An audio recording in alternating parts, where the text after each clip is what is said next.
Bonjour à toutes et à tous, c'est Nathalie pour la vidéo du mercredi. Donc aujourd'hui nous sommes le 31 mai 2007 et c'est la journée mondiale de la cèpe. Donc je voulais déjà vous parler de cette fameuse journée en espérant qu'on va être médiatisé, que ce soit aux infos, à la télé, à la radio, enfin partout. Je sais qu'il y a beaucoup d'animations qui se font un peu partout. Donc voilà, on va croiser les doigts qu'on parle de nous au maximum et que les gens puissent d'autant plus nous connaître. Alors en parlant de ça, j'en avais déjà parlé ultérieurement. Donc le centre, pour ceux qui sont intéressés, le centre de cryothérapie de Lorient, en tout cas, les autres il faut s'enseigner, mais en tout cas celui de Lorient, justement pour la journée de la cèpe, pour toutes les personnes qui les contacteraient en disant qu'ils viennent de ma part, auront une séance gratuite de cryothérapie. Donc au moins ça peut être intéressant. Vous pourrez voir par vous-même un petit peu la manière dont ça agit. Donc le cryopole de Lorient, contactez-les de la part de Nathalie. Donc aujourd'hui, cette semaine va être un peu différente de d'habitude, puisque là, cette semaine, on va avoir deux interviews, mercredi et dimanche, puisqu'aujourd'hui, je suis avec Cécilia. Bonjour Cécilia. Bonjour à toutes et à tous. Donc Cécilia, c'est ma fille aînée. Voilà, vous avez eu Baptiste, vous avez eu Nolwenn, et là maintenant vous avez Cécilia. Donc Cécilia, à qui je vais poser quelques questions, les questions habituelles, en tant qu'aidante, mais en tant surtout que fille d'une maman qui a une cèpe. Donc Cécilia, donne-nous ta définition à toi, perso, de ce qu'est la sclérose en plaques. Donc pour moi, la sclérose en plaques, du coup, c'est une maladie qui touche le cerveau et ou la moelle épinière. Et la myéline que nous avons donc dans le cerveau, une fois que celle-ci est touchée, à l'endroit où elle est située, va jouer sur différentes parties de notre corps. Les dysfonctionnements vont survenir, donc voilà. D'accord.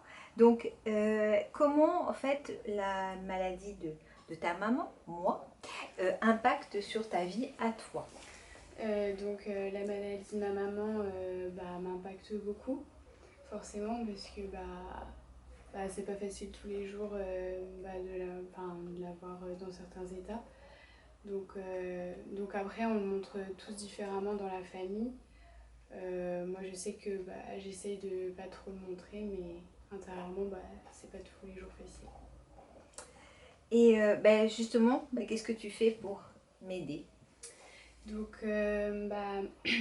déjà, il faut savoir que c'est pas moi qui aide le plus, mais je sais que j'essaye de faire du mieux que je peux. Quand elle va me demander un truc ou quoi, ou même des fois j'essaye de faire des petits trucs, même tout bête. Pour vous, ça va être vraiment rien du tout, mais pour elle, ça peut l'aider beaucoup. Donc voilà, j'essaye de faire le plus que je peux. Et elle a raison, là, sur le coup, et je pense que toutes les mamans et papas le savent, c'est que le moindre petit rien, ça peut nous aider énormément.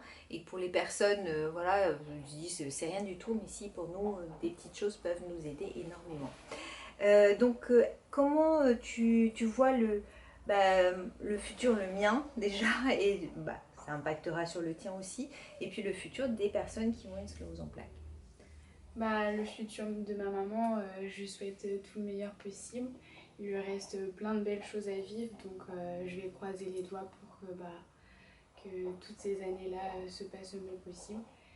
Et même si je vais bientôt partir de la maison et que ça va me faire bizarre de moins la voir, je prendrai des nouvelles régulièrement d'elle pour voir si ça va.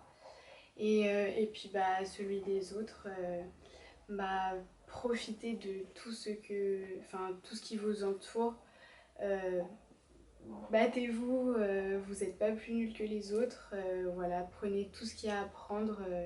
Il y a plein de petits bonheurs qui constituent notre vie, donc prenez-les et oui, profitez le plus possible des personnes que vous aimez et ce qui vous entoure. Voilà, donc elle m'a devancé. J'allais lui demander le message qu'elle voulait vous faire passer, donc elle vient de le dire. Donc c'est vrai qu'il faut qu'on profite de chaque petit moment de la vie, et ça c'est important. Donc voilà, c'était donc le message de Cécilia. Et alors je le souligne parce que je l'ai fait pour sa sœur, mais il y a 2 jours, c'était son anniversaire, elle a eu 18 ans. Et voilà, là j'ai marqué interview Cécilia et journée pour la journée de la CEP, mais c'est 18 ans lundi, ça y est, je me prends un grand coup de vieux dans la figure. Donc voilà, donc bon anniversaire encore. Donc je vous fais plein de gros bisous. N'oubliez pas, pour ceux que ça intéresse, vous téléphonez à Cryopole de ma part, de Lorient, hein, parce que les autres, je ne sais pas si... Mais en tout cas, Cryopole de Lorient, vous les contactez. Donc plein de gros bisous, et puis on se retrouve dimanche, donc dimanche interview de Virginie. Plein de gros bisous. Bisous.